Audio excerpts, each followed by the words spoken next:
අඩේ දවසේ ලස්සරුණාට වැඩක් නෑ බඩගින්න ඉන්න බැයි නං අයියෝ පුදුම බඩගින්නක් නෙමේ උදේ පාන්දර තියෙන්නේ ඊයරටත් කන්න මොකුත් නැති වුණානේ බඩගිනේ හොඳටෝ මොකද කරන්නේ බලත රිදෙනවා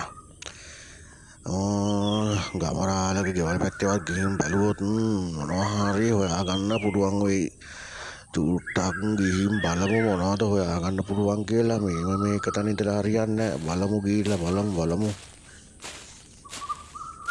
මං හිතුවා හරි මේ තියෙන්නේ පැණි බේරෙන වරක ගෙඩියක් නේද ගමරාලගේ ගෙවල් පැත්තේ ආවොත් වරදින්නේ නෑ මොනවා හරි කන්න පුළුවන් මේ තියෙන්නේ හොඳ වරක ගෙඩියක් මේකේ සුවඳ නම් අම්බෝ ඉන්න බෑ පුදුම සුවඳන්නේ තියෙන්නේ බඩගින්න දෙගුණ වෙනවා මේක දැක්කහම මේක කඩාගත්තනම් අද දවසටම ඇති වගේ කඩලා බලමු පොඩ්ඩක් උඩ තියෙන්නේත් බලමු පුළුවන් වෙයි හාමිනේ වත්ත පහල තියෙන වර්ක ගෙඩිය හොඳටම ඉදිලා වගේ සුවඳ ඉන්න බෑ මුළු ගේ වුරාම සුවඳ ගහනවා මම ගිහිල්ලා වර්ක ගෙඩිය කඩාගෙන එන්නම් නැත්තම් ඕක කවුරු හරි ආවොත් එහෙම ඕක කඩාගෙන යනවා මං ගොහින් එන්නම් හාමිනේ අද හොඳ පැණි වර්ක කෑල්ලක් කන්න පුළුවන් හාමිනේ පරිස්සමට ගොහෙන් එන්න අපේ මහත්තයා ගස්සෙම බඩ ගානව නෙවෙයි පැණි වර්ක කඩන්න ගිහින්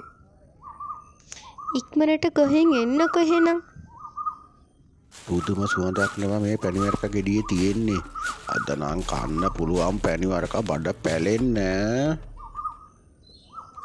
අපේ දෙයනේ ගමරාල නේද මේ පැත්තට එන්නේ අයියෝ වර්ක ගෙඩිය කාලා හමාරයි මේ ගෙඩිය දැක හපව් යන්න වෙනවනේ දෙයනේ දැන් මොකද කරන්නේ හොඳම වැඩක් තමයි තියෙන්නේ ගාඩන ගන්න ඕනේ ගාඩන කළා හැංගුණා නම් ගමයාගෙන් බේරෙන්න පුළුවන් මේ අතරේදී ගමරාල වර්ක ගෙඩිය කඩන්න ගහ ළඟට ආවා වර්ක ගෙඩිය තියෙන්නේ ටිකක් ගහ උඩ නිසා ගමරාල අහල පහල තිබුණු කෝට්ටක් අරගෙන වර්ක ගෙඩිය කඩන්න ලෑස්ති වුණා මේ අතරේදී වර්ක ගහ උඩ හිටපු උක්කුවාට හොඳ අදහසක් මතක් වුණා. ඒකලා උක්කුවා මෙන්න මේ විදිහට ගමරාලට කිව්වා. තාම මොකද ඔය කරන්න හදන්නේ? තාමුන් කාගෙන් අහලාද ඔය වර්ක ගාඩිය කඩන්න හදන්නේ? කරුණා කරලා නවතිනු. ඔබට නැත්තම් මම හොඳ පාඩමක් උගන්වනවා. ඔය වර්ක ගෙඩිය අයිති මට මම තමයි මේ වර්ක ගහේ ඉන්න රාක්ෂයා ඕක නතර කරනු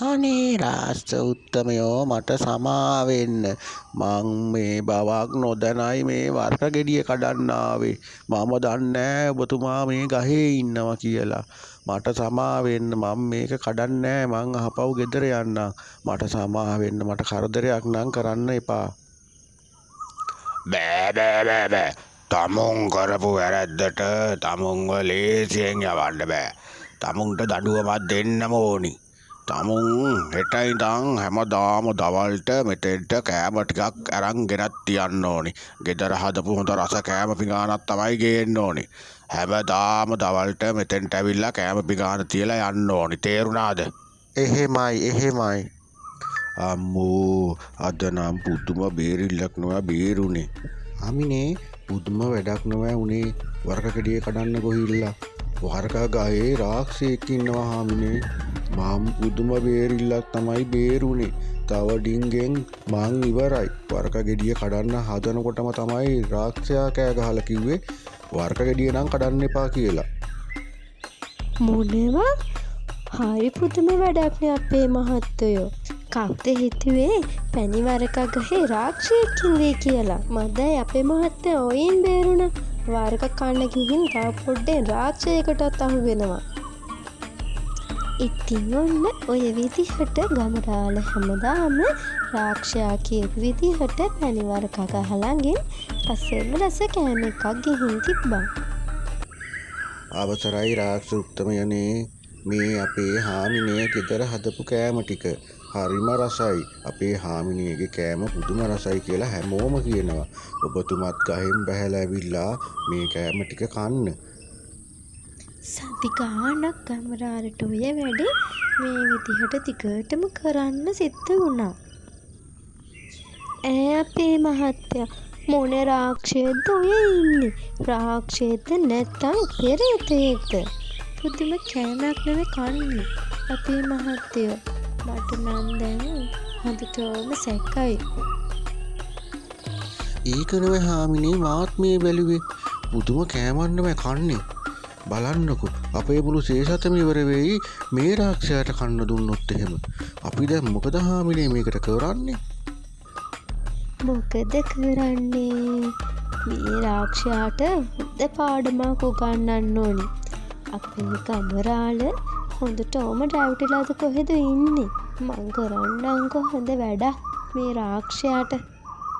පහුවෙදත් ගමරාල රසම රස කෑම ටික අරගෙන මේ පැණිවර්ක ගහ ළඟට ගියා. රාසුත්තමයනේ මෙන්න අදත් මම රසම රස කෑම ටිකක් ගෙනාවා. ඔබ වහන්සේ රස විඳලා බලන්නකො මේ කෑම ටික කොහොමද කියලා. අදත් පුදුම රසට තමයි අපේ හාමිනේ කෑම ටික හදලා තියෙන්නේ. ඔතුමා කාලා බලන්නකො කොහොමද කියලා. ඊට පස්සේ මේ දෙන්න ගහකට මුවා වෙලා කවුද මේ කෑම කන්න හැමදාම එන්නේ කියලා බලාගෙන හිටියා. ඔන්න බලන්නකො අපේ මහත්තයා අද රාක්ෂයාට මොකද වෙන්නේ කියලා. මට නම් බයක් හිතෙනවා හාමිනේ. ඇත්තටම රාස්ස උත්තමයෙක් වුණොත් එහෙම අපි දෙන්න මොකද කරන්නේ? එතුමා හොඳටම කෝප වෙයි අපි මේ වගේ වැඩ කරන්න ගිහිල්ලා. හත්වලා මේ හාමිනේ අර උක්කුවා නේද ගහෙන් බහින්නේ. විලි ලැජ්ජායි බෑ හාමිනේ මම දන ගහලා වැන්දත් එක්ක රාක්ෂයෙක් කියලා. ගම්මු දැනගත්තෝ නම් වසල හමාරයි හාමිනේ. අයියෝ මං රැවටිච්චි තරමක්. මහත්තයා ඉන්නකෝ. අද මම කෑම ටිකට යාපාලන ටිකත් එකතු කරලා තමයි කෑම ටික හැදුවේ. අද තමයි යුක්කුවා හොඳ පාඩමක් ඉගෙන ගන්නේ. අදත් මේ මෝඩකම රැවටිලා අදත් හොඳ කෑම එකක් මට ගෙනත් තියලා නෑ. මේ හාමිනේගේ කෑම නම් පුදුම රසක් තියෙන්නේ. මේ දවස් ටිකේ නම් කිසිම මහන්සියක් වෙන්නේ නැතුව හොඳට කෑවා. දවල් කෑම වේල හොඳටම සම්පූර්ණයි මේ දවස් ටිකේ නම්. ගම යට පින් සිද්ධ වෙන්න තමයි මේ හැමදේම. පැණිවරක ගෙඩිය කෑවේ නැතුවට මම මේ හොඳ කෑම ටිකක් දැන් මේ කන්නේ. අම්මෝ කෑවගේ නෙවෙයි මොකක්ද මේ මගේ බඩට වෙන්නේ. බුදු අම්මෝ මුළු බඩම රිදෙන්න ගන්නවනේ. අනේ අම්මෝ දැන් නම් ඉන්න බෑ. මට නම් මොකක් හරි වෙලා තියෙනවා මේ කෑම වලට. පුදුම රැක්කමක් නේ එන්නේ බඩට. අයියෝ දැන් නම් ඉන්න බෑ. ටොයිලට් එකකටවත් යන්න වෙයි වගේ මට පේන විදිහට නම් මේ ළඟ පාත ටොයිලට් එකකුත් නෑ. මොකද කරන්නේ? අටේ අපෝ අයියෝ දුවන්න ඕනි ටොයිලට් එක කොහෙද තියෙන්නේ? මගේ බඩ අයියෝ මට නම් ඉන්න බෑ. අයියෝ කොයි වෙලේ ඉන්න බෑ අපෝ. ඒනවා නේද හාමිනේ රාක්ෂයා තුරව මට අල්ලගෙන අයියෝ රාක්ෂයාට වෙච්ච වැඩ අද නාගුකුවා හොඳ පාඩමක් ඉගෙන ගත්තා. ආයි නාගෙන එකක් නෑ මේ මත් කන්න. ඉතින් යාළුවනේ කතාව බලලා ලයික් එකක් දාන්න කමෙන්ට් එකක් දාන්න අමතක කරන්න එපා. ඒ වගේම අපිව සබ්ස්ක්‍රයිබ් කරලා තියාගන්න. තවත් අලුත් කතා බලන්න. අදට ගෙනියන්නම්.